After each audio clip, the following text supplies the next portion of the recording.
एक minute photo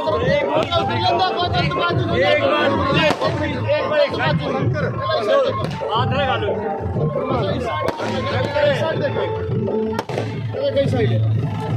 जल्दबाजी नहीं करो। अपनी घर की बात है, घर जैसे शांति से दोनों आ जाओ। दोनों स्वागत आ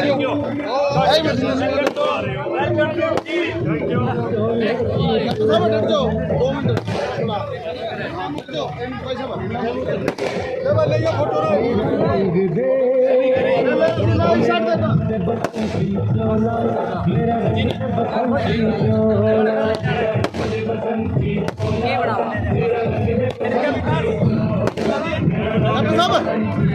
डॉक्टर साहब 2 मिनट खोल दियो थोड़ा फौजी हमारा मैं आप भी खोल दियो। आ जाओ जी आप भी आ जाओ भाई सारे कैमरे चलो अपने पहले टोल करेगा भाई म्यूजिक बंद कर दे।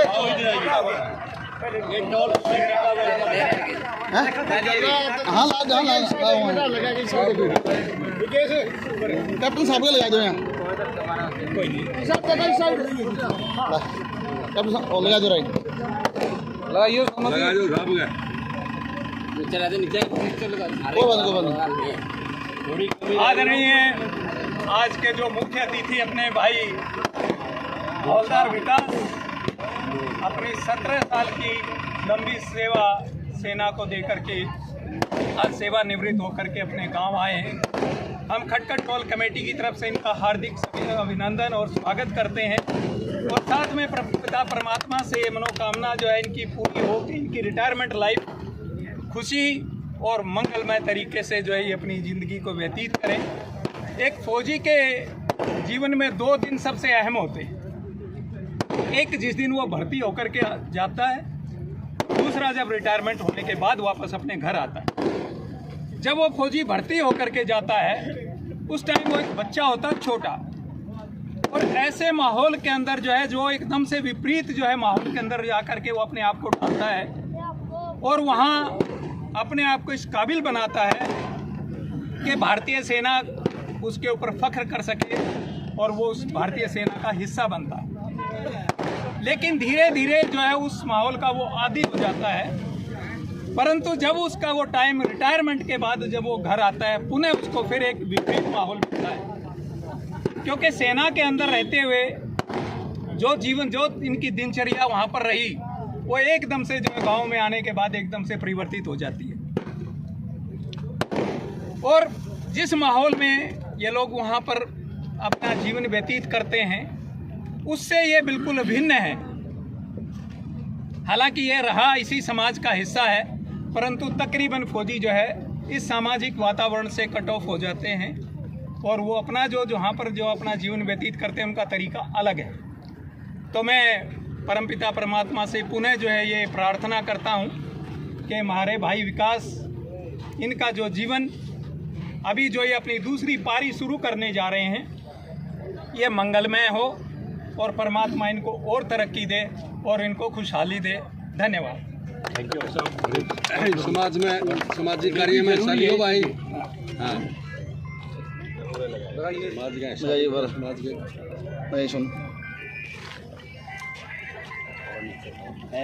कुछ अब देखो मैंने जब आप पूरा तक गए होगे भर्ती हुए होगे तो वो अनुभव और आज आए हो आज का तो दोनों का किस तरह का अनुभव रहा है आप बताओ।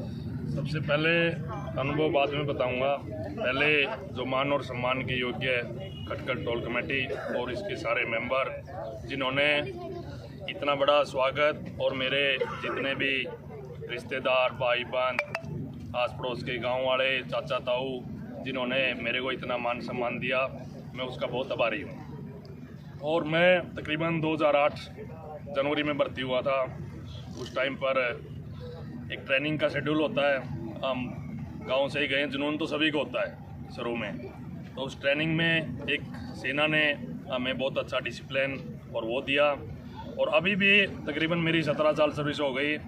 मैं सर्विस बहुत बढ़िया चल रही थी, लेकिन बट हम दोनों भाई फौज में हैं, लेकिन घर में फादर 2 साल पहले अनफॉर्चुनेटली नहीं रहे तो फिर इस करके मेरे को वॉलंटरी ये जो प्रीमेचर लेना पड़ा।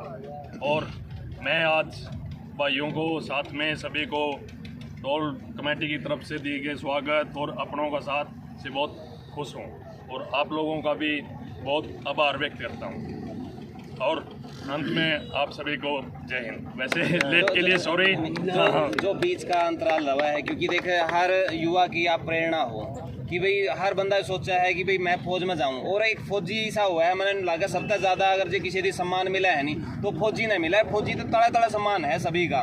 तो देख कहीं ना कहीं युवा का भी नहीं हुआ है कि भाई फौज में जाओ हम देश सेवा करा, और वो मान सम्मान हमने भी हुआ। और बहुत सारे जो माँ बाप हैं वीरगति ने अपने बालका ने भी प्राप्त करवाए हुए हैं, तो उसके दौरान तो एक अलग विषय है। लेकिन आपकी जो सर्विस रही है वो कुड़ियाँ इसी रही है कि भाई न्यू नेड़ा को आंधी आंधी गोली कुछ इसी सर्विस रही है आपकी कि भाई यहाँ कोई वीर चक्कर मिल रहा है? नहीं, वैसे मैं 4-5 साल रहा हूँ JNK में, श्रीनगर भी रहा हूँ और डोडा से अभी लेटेस्ट 8 महीने पहले मैं काट के आया था। उसमें मैं वैसे क्लर्की में था। क्लरिकल की जॉब में थोड़ा सा हथियार का संपर्क कम और इसका कंप्यूटर का ज़्यादा रहता है। लेकिन फिर भी इधर तो फौज है, फौज में हर कोई भी ट्रेड हो उसमें हर ट्रेड को हथियार तो मतलब संपर्क हो ही जाता है। उधर भी हम 1-2 बार मैं भी उसमें गया हूँ। जो अभी लेटेस्ट 1.5 साल पहले भी ऑपरेशन था उसमें हमें भी जाना पड़ा था। लेकिन हम थोड़े से बैक में रहते हैं, क्योंकि आगे जो बंदे ट्रेंड बंदे या जो वो सोल्जर हैं वो ज़्यादा उसमें सक्रिय रूप से कार्य करते हैं।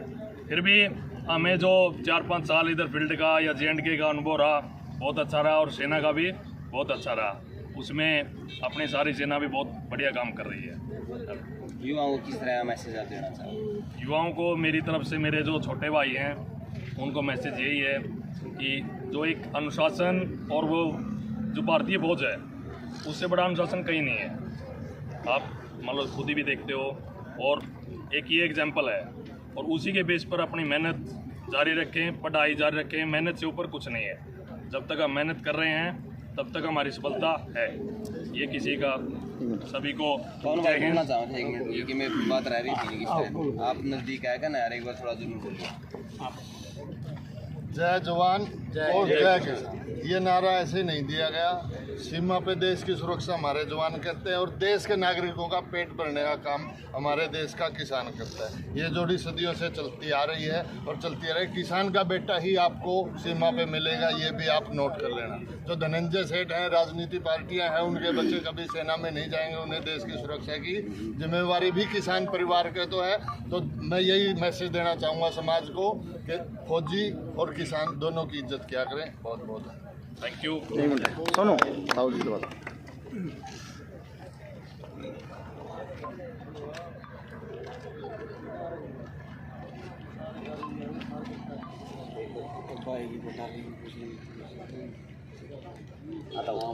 जय हिंद।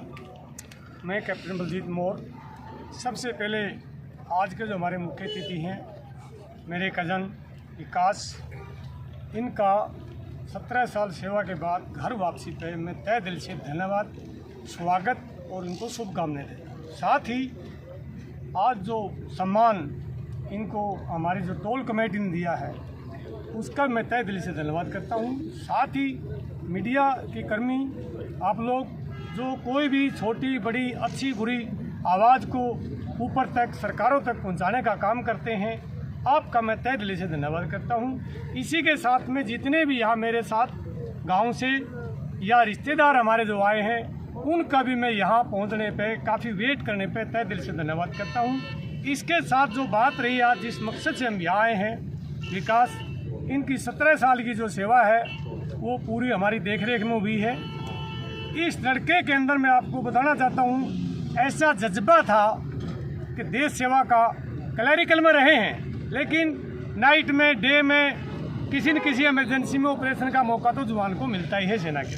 और सेना में आपको बताऊं एक सिपाही से लेकर जनरल तक सबको जवान ही माना जाता है, क्योंकि सैनिक कभी बूढ़ा नहीं होता है। आज आपके सामने जो विकास है ये बिल्कुल यंग दिखाई दे रहा है। सिर्फ इसमें फ़र्क क्या हुआ है, इनको मूँछ और दाढ़ी आ गई बस।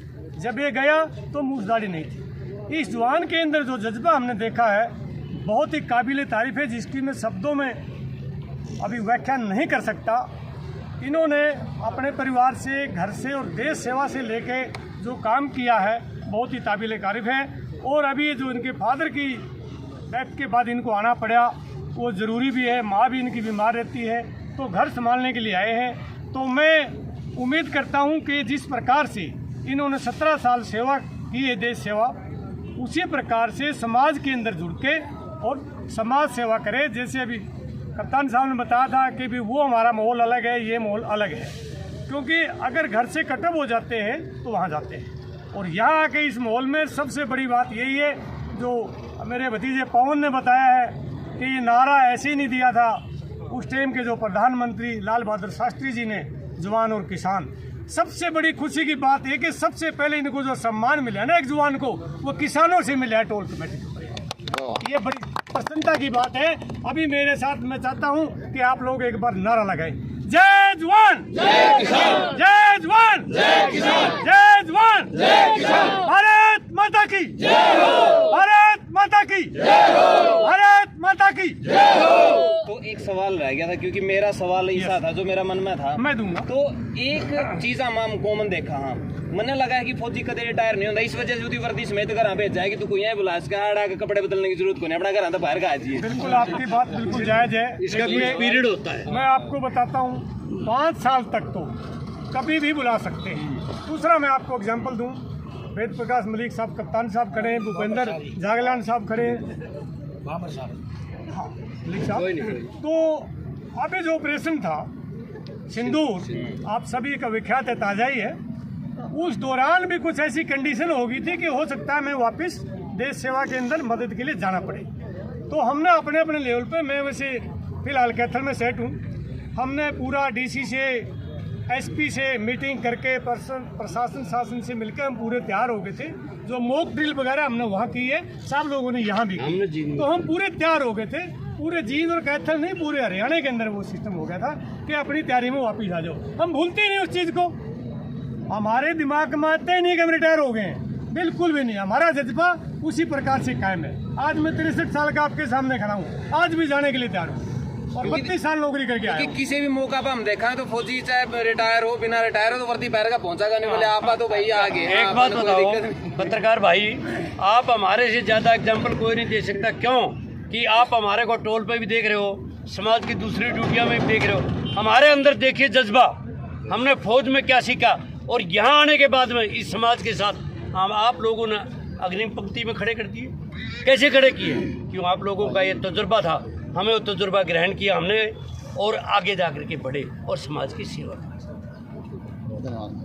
और ये जो साहब ने बात बताई है, बलजीत साहब मोर साहब ने, हम आज भी जाने के लिए तैयार हैं, चाहे रास्ते में क्यों नहीं मर जाए, नो प्रॉब्लम। आपका कारण हम विचार हैं। हाँ बिल्कुल। और हमारा सौभाग्य है, ये हमारा भाई 17 साल काम करके फौज के अंदर और ऐसी ड्यूटी करी है जिसका लाखों आदमी का इसने वेलफेयर किया है। और अपने वेलफेयर के साथ साथ में इतने विडोज, इतने भाई जो अपनी वेलफेयर से नज़रअंदाज होते, उनका इन लोगों ने काम किया है। सबसे पहले मैं मुबारकबाद देना चाहता हूँ। 17 साल सर्विस करने के बाद में ये अपने परिवार के अंदर सुख समृद्धि अच्छी सेहत के साथ अपने परिवार में शामिल हुए हैं। ये हमारी बहुत बड़ी उपलब्धि है, ये भगवान की देन है।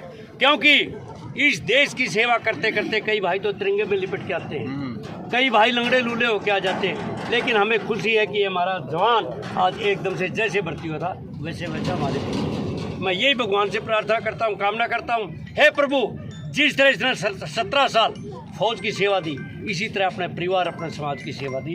ये मेरी प्रभु से कामना है। जय हिंद, जय भारत।